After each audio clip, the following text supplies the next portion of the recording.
Olá, eu sou Aurora Miranda Leão, jornalista e doutoranda em comunicação pela Universidade Federal de Juiz de Fora. O meu trabalho é para não dizer que não falei de amores e tematiza o sertão do ambiente da teledramaturgia brasileira. A série que eu estudo é Amores Roubados, uma série exibida em janeiro de 2014, produzida e exibida pela TV Globo, ou seja, uma obra de acesso gratuito. É uma obra inspirada no romance do escritor pernambucano Carneiro Vilela, chamado A Emparedada da Rua 9. O romance foi publicado em folhetins diários nos jornais no período de 1909 a 1912.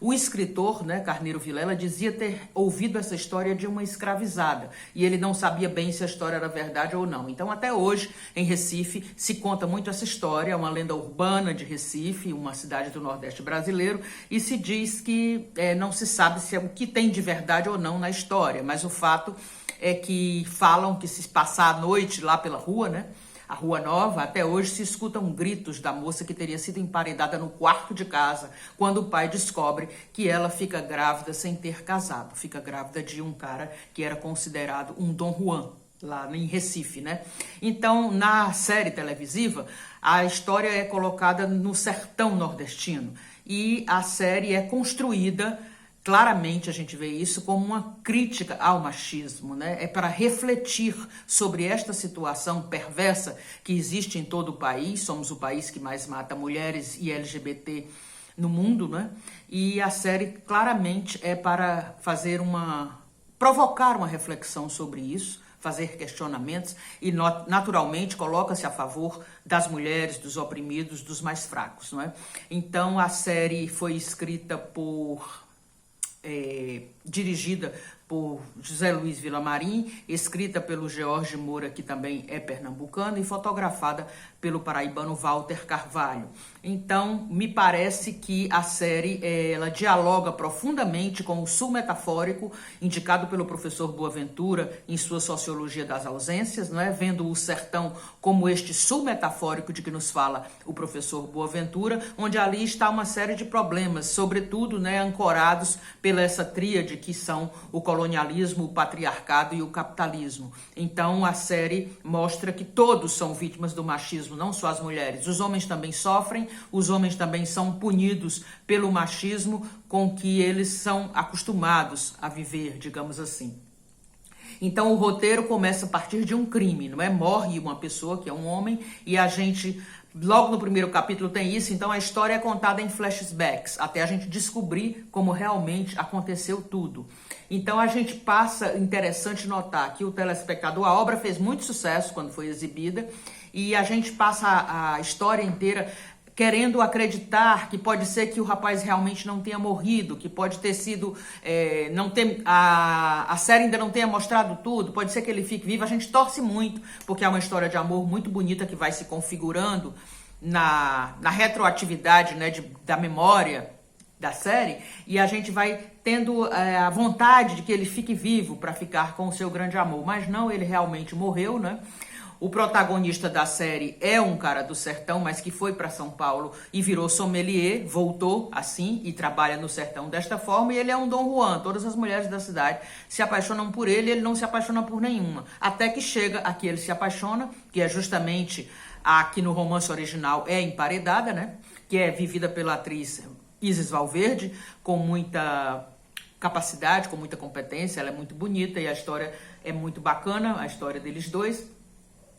E há uma semelhança muito grande deste sertão que está lá com o sertão cristalizado no imaginário nacional, mas só a partir dessa questão da violência simbólica, de se associar muito à violência como uma questão de virilidade. Isso está muito presente lá. Mas também há um sertão muito diferente, há um sertão dos vinhedos, das fábricas, do agronegócio. Há um empresário é dono de uma fábrica de vinhos, o outro vende mangas, exporta mangas, enfim, e vivem muito bem lá.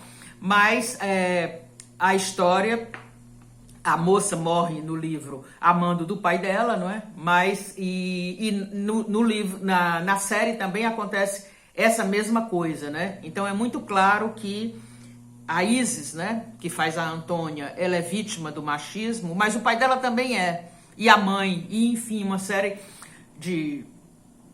todo o ambiente, toda a história, todas as narrativas paralelas, as tramas, a gente percebe muito claro essa questão do patriarcado, do colonialismo e do machismo como vertentes de uma mesma tragédia social que envolve a todos, não é? E a obra é muito bacana porque ela dialoga muito com o cinema novo, nos enquadramentos, na fotografia, o fato de ser tematizada no sertão, não é? De ter um protagonismo de homens que são muito machistas. Isso tem muito diálogo com o cinema novo e também um diálogo muito grande no final. O final que é muito bonito e que aparece uma certa esperança, não é?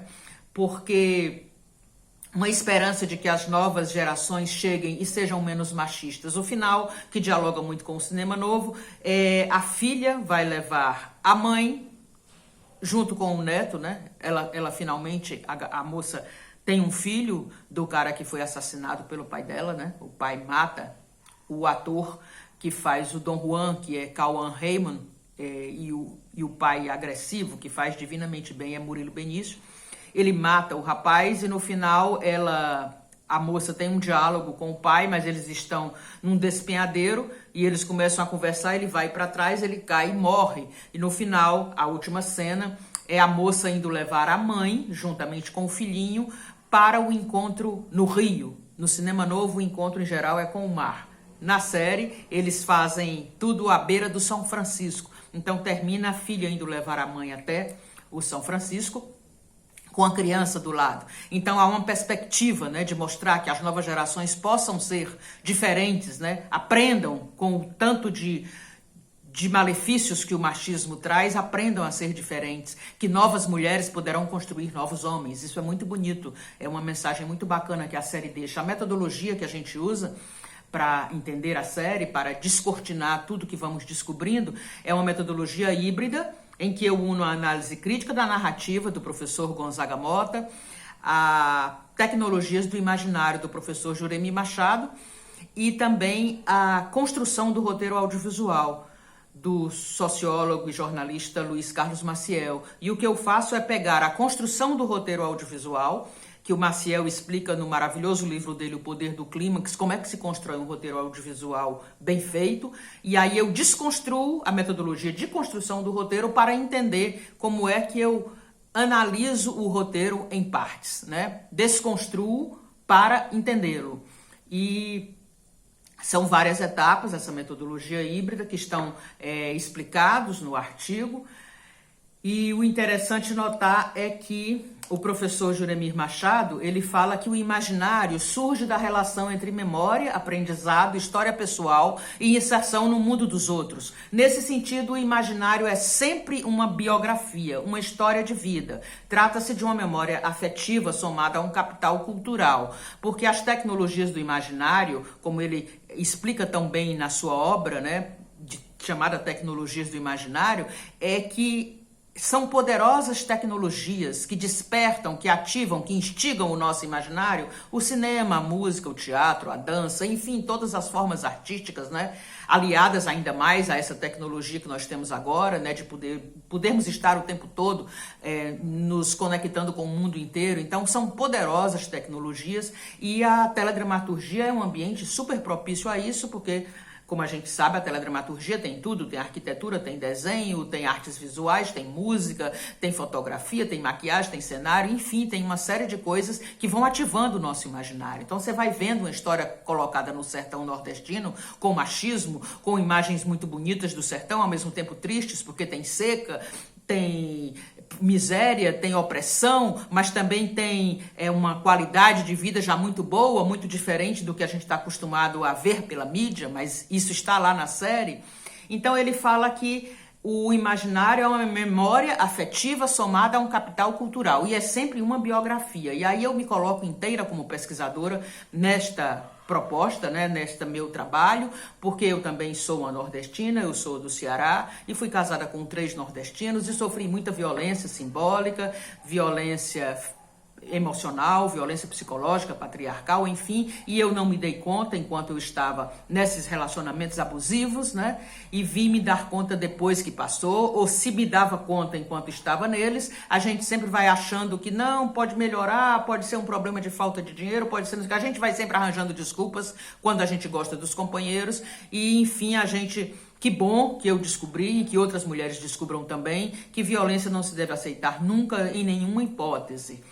E que todos somos livres perante a lei, como diz a nossa Constituição, e é isso que a gente precisa entender. Então, a cidade fictícia da obra chama-se Sertão, e eu entendo esse sertão da série como o sul metafórico de que nos fala o professor Boaventura, com toda essa teia de problemas que existem ancoradas nessa tríade que é o colonialismo, o patriarcado, o capitalismo. São três forças muito grandes, três obstáculos que nós precisamos vencer, não é? Precisamos derrotar, senão a gente vai ter sempre histórias para contar sobre essas coisas tão degradantes, tão injustas, tão nocivas que são essas coisas de machismo, tudo isso que falei, de violência simbólica, que destrói todas as relações humanas.